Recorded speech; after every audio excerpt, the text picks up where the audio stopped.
মধ্যপ্রাচ্যে উত্তেজনা আরও বেড়েছে। ইরানের তেল স্থানায় সাম্প্রতিক হামলা। রাজধানী তেহরানের কাছে একাধিক তেল ডিপো ও জ্বালানি সংরক্ষণাগারে বিমান হামলার ঘটনা ঘটেছে।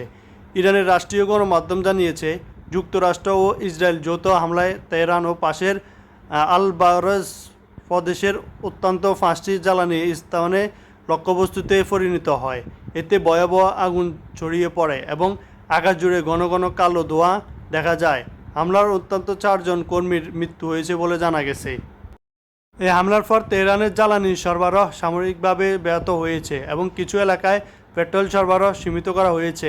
স্থানীয় কর্তৃপক্ষ জানায়, ক্ষতিগ্রস্ত জ্বালানি নেটওয়ার্ক মেরামতের কাজ চলছে। একই সঙ্গে বিষাক্ত ধোঁয়ার কারণে বাসিন্দাদের সতর্ক থাকতে বলা হয়েছে।